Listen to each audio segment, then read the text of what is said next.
a new Arduino kit. Very small, but very capable.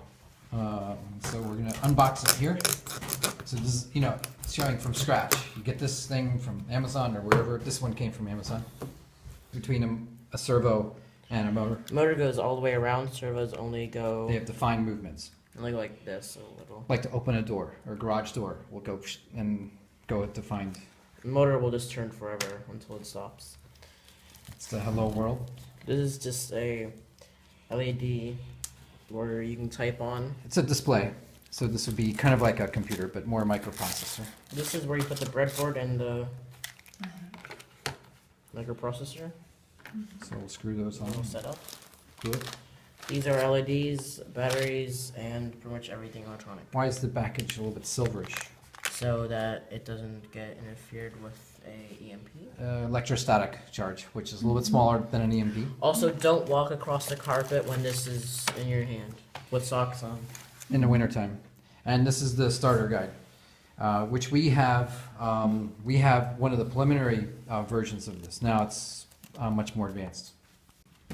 So the Arduino in its package, yeah, and it's good idea to hold it by that component and to avoid touching any of the integrated circuits because of an electrostatic charge. These are like 3 to 5 volts.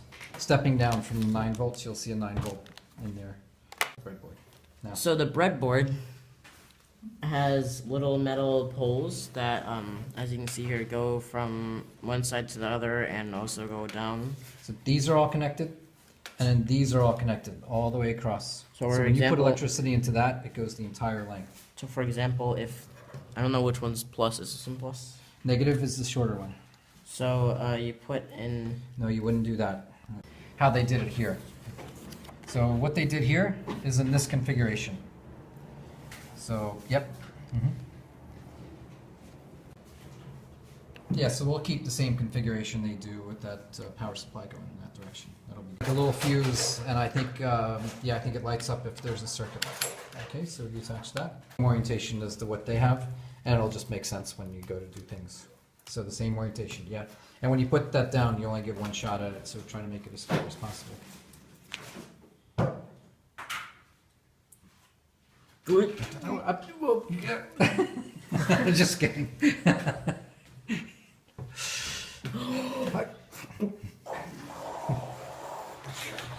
There it is. There's your. So yeah, the red to that one and the ground to that, exactly. And there's another, so there's 3 diagrams for each one. There's the layout view in 3D, which I like, but this one shows the circuit that you're going to be building with the resistor and the LED and the pin to the Arduino. Then this one shows it in a more. I like this one. Yeah, it's more of a plan profile or. And that was made with view. fritzing. Yeah, and this will help with fritzing as well. No, this will. Up to the switch, which the Arduino is going to be told when to turn it on and off. And it'll be using a timer, probably a 555 timer chip in here somewhere. Which. I'm pretty much putting it at an angle. The 4? Yeah.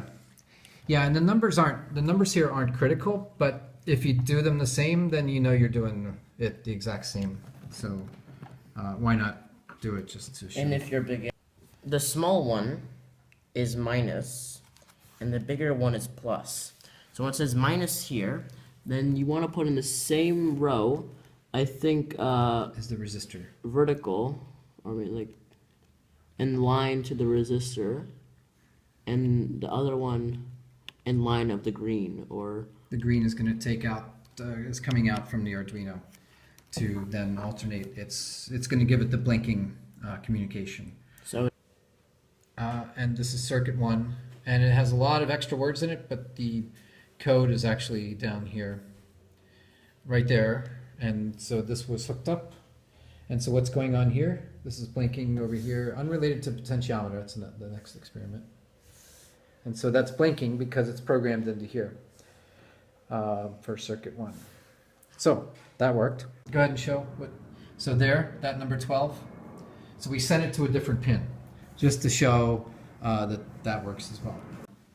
So I just speed it up by making it 50, and that made it pretty darn fast. Okay, good. So if I add a couple more zeros in there, So you see he's adding it to the, it's then upload it, milliseconds. then watch this. So right now it's speeding about 50. Now it's gonna go very 5 seconds slow. Very Oh tight. wait, I made it even slower. I put actually one more zero. It's 5 minutes, I'm not gonna wait. Go ahead and screw that on with one of the screws. And then that'll... While I do that, you can explain the. Yeah. So we're doing a single servo, example 8, circuit 8. So we got circuit 8 there, which was in the examples. So it's a little tricky to find those and put them there. It was in examples and then the USK guide code, and that's where they have their circuits. We probably have these in another location. So as we screw that.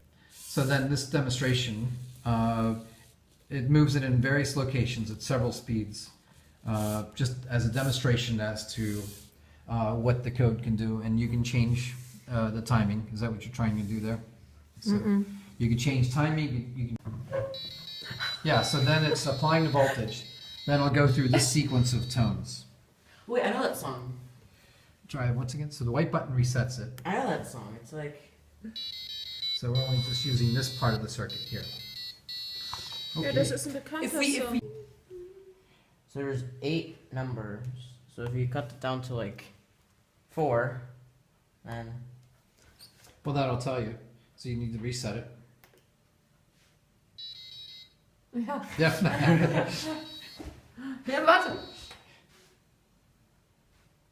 Hey? Wait. Oh, so you looped Wait a it, sec. it looped 3 times.